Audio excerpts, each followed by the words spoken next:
Chaurasia and welcomes all of you in my YouTube channel New Gurukul Center of Excellence। तो कैसे हैं आप सभी। जैसा कि आप सब जानते हैं कि मैंने बायोलॉजी की एक सीरीज चलाई थी जिसका नाम था बायोलॉजी बेस। ये 9th से लेके कंपटीशन लेवल तक का सबके काम आएगा और इसमें कोई भी ऐसा क्वेश्चन नहीं होगा जो बचकर जाएगा। ठीक है, तो हम कोशिका पढ़ रहे थे जिसमें से मैंने कोशिका की 4 वीडियो बना दी है। ये मेरी कोशिका पे 5वीं वीडियो है और ये वीडियो जो है केंद्रक पर आधारित है। तो जैसा कि मैंने कोशिका पढ़ा था तो कोशिका के भाग पढ़ रहे थे, तो जो कोशिका होती है उसमें कौन कौन से भाग होते हैं, तो उसी में आगे जो है हम पढ़ेंगे केंद्रक। पहला क्या था, प्लाज्मा झिल्ली। उसके अंदर बढ़े तो प्लाज्मा झिल्ली से जब हम अंदर गए कोशिका में तो क्या मिला हमको, केंद्रक मिला। अब हम केंद्रक के ऊपर अध्ययन करेंगे। तो सबसे पहले हम देखेंगे कि केंद्रक की खोज किसने की थी। तो केंद्रक की खोज सन 1831 ईस्वी में रॉबर्ट ब्राउन ने की थी। किसने की थी? सन 1831 ईस्वी में रॉबर्ट ब्राउन ने की थी। अब देखिए, यह कोशिका के मध्य में पाया जाता है। जो केंद्रक होता है यह कोशिका के मध्य में पाया जाता है तथा ये देखिए इधर एक केंद्रक बना हुआ है। देखिए ये केंद्रक की संरचना दी हुई है, ये देखिए। ठीक, अब ये केंद्रक के भाग हैं। बाहर क्या है, केंद्रक झिल्ली। उसके अंदर जाएंगे तो केंद्रक द्रव्य। उसके और अंदर जाएंगे तो ये देखिए यहाँ पे गुणसूत्र हैं। और सबसे सेंटर में क्या होता है, जिसको बोलते हैं हम न्यूक्लियोलस या फिर केंद्रिका बोलते हैं। ठीक, तो हम बात करते हैं कि जो केंद्रक था उसकी खोज सन 1831 में रॉबर्ट ब्राउन नामक वैज्ञानिक ने की थी। और उन्होंने यह बताया कि यह जो केंद्रक होता है यह कोशिका के मध्य में पाया जाता है तथा यह गोलाकार या अंडाकार होता है। मतलब कि या तो ये गोल होता है या फिर हल्का अंडाकार होता है। कैसा? अंडाकार होता है। ठीक है, और इसे कोशिका का मस्तिष्क भी माना जा सकता है। ठीक है, और इसे कोशिका का मस्तिष्क भी माना जाता है। ठीक है, अब केंद्रक के भाग की बात करते हैं। तो केंद्रक में मुख्यतः 4 भाग पाए जाते हैं। बाहर से हम अंदर की ओर जाते हैं तो सबसे पहला भाग है केंद्रक झिल्ली। दूसरा है, फिर उसके बीच में जो द्रव्य भरे हुए उनको केंद्रक द्रव्य बोलते हैं। फिर उसके और बीच में जाएंगे तो पाया जाता है केंद्रिका और केंद्रक झिल्ली। और ये जो केंद्रक होता है केंद्रक द्रव्य में तैरता रहता है। और इसी केंद्रिका के चारों तरफ क्या पाए जाते हैं, केंद्रक द्रव्य पाए जाते हैं।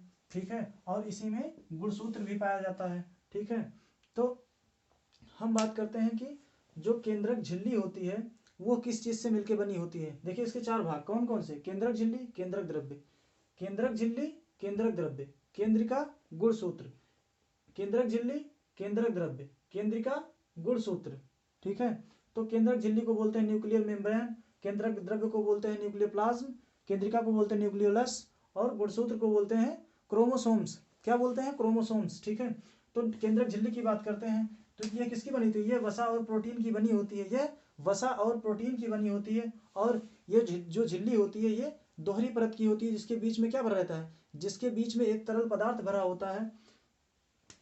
और ये जो केंद्रक झिल्ली होती है देखिए इसमें छोटे छोटे छिद्र पाए जाते हैं, छोटे छोटे छिद्र पाए जाते हैं जिसको बोलते हैं न्यूक्लियर पोर या फिर इनको बोलते हैं केंद्रक छिद्र कहते हैं। ठीक है, और इन्हीं छिद्रों से जो कोशिका द्रव्य होता है, इन्हीं छिद्रों से जो कोशिका द्रव्य होता है ये केंद्रक के अंदर बाहर आता जाता है। ठीक है, ये जो छिद्र हैं, अब मान लेते हैं पूरी कोशिका थी, ये बाहर से पूरी एक कोशिका थी। ठीक है, अब यहाँ पे कोशिका द्रव्य भरा हुआ था, कोशिका द्रव्य भरा हुआ था।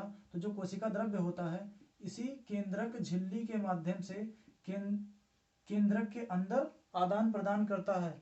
ठीक है, अब जिसमें ये झिल्ली पाई जाती है, जिसमें ये झिल्ली पाई जाती है उन्हें कहा जाता है यूकैरियोटिक, और जिसमें नहीं पाई जाती उन्हें प्रोकैरियोटिक। यही कारण है कि जिसमें ये झिल्ली नहीं पाई जाती उसमें केंद्रक सुस्पष्ट नहीं होता है, इसीलिए उसे कहा जाता है प्रोकैरियोटिक। हालांकि प्रोकैरियोटिक में भी क्या होता है, केंद्रक पाया जाता है, लेकिन स्पष्ट झिल्ली की वजह से यह केंद्रक जो होता है स्पष्ट नहीं होता है। इसीलिए किसी किसी किताब में लिखा होता है कि प्रोकैरियोटिक में केंद्रक नहीं पाया जाता है, जबकि ऐसा नहीं है, प्रोकैरियोटिक में भी केंद्रक पाया जाता है। ठीक है, तो केंद्रक झिल्ली की बात करते हैं, ये वसा और प्रोटीन की बनी होती है, ये दोहरे परत की होती है। मतलब ये जो परत होती है ये दोहरी परत परत होती है, ये देखिए यहाँ पे दोहरी परत होती है, ठीक है। और इसके बीच में तरल पदार्थ भरा रहता है। ये जो दोहरी परत होती है इसके बीच में तरल पदार्थ भरा होता है। इसमें छोटे छोटे छिद्र पाए जाते हैं जिसे केंद्रक छिद्र कहते हैं। और इन्हीं छिद्रों से कोशिका द्रव्य कोशिका के अंदर आदान प्रदान करता है। जिनमें यह झिल्ली नहीं पाई जाती उसे प्रोकैरियोट कहते हैं, ठीक है।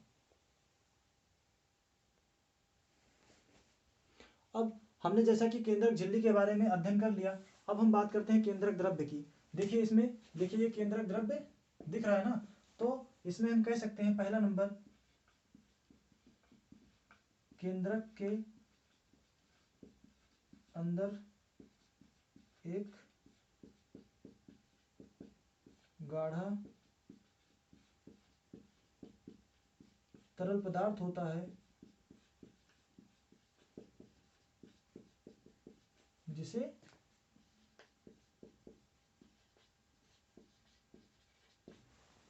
केंद्रक द्रव्य कहते हैं।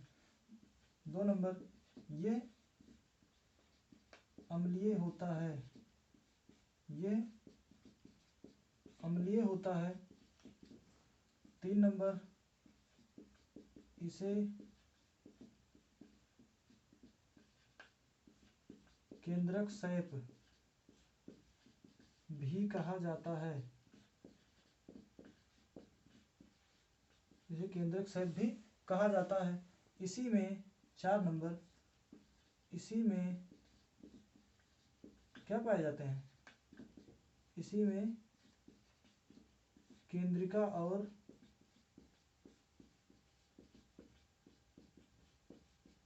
गुणसूत्र पाए जाते हैं। इसी में क्या पाए जाते हैं, इसी में केंद्रिका और गुणसूत्र पाए जाते हैं। यह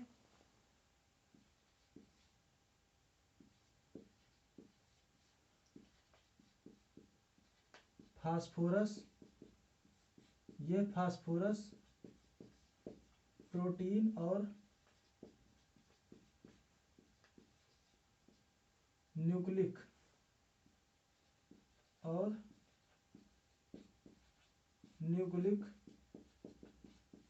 एसिड का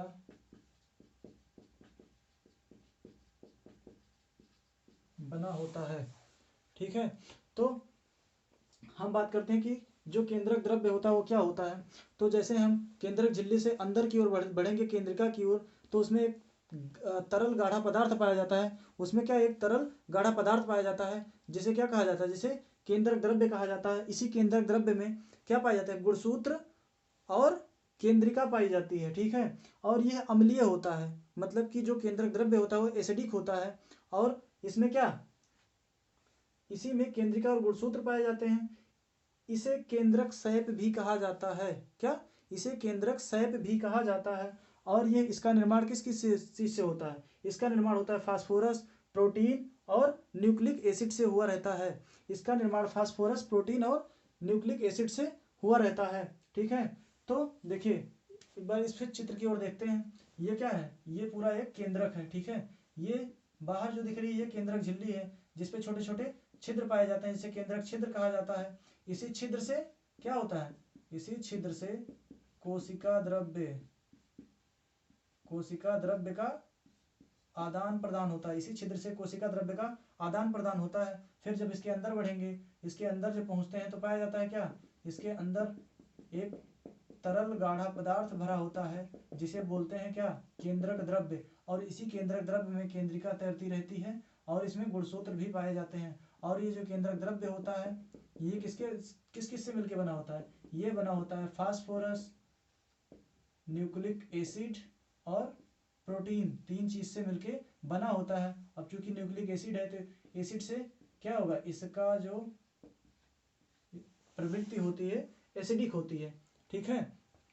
तो अब इसमें बची हुई है केंद्रिका और गुणसूत्र, जिसके बारे में हम आपको अगले वीडियो में बताएंगे।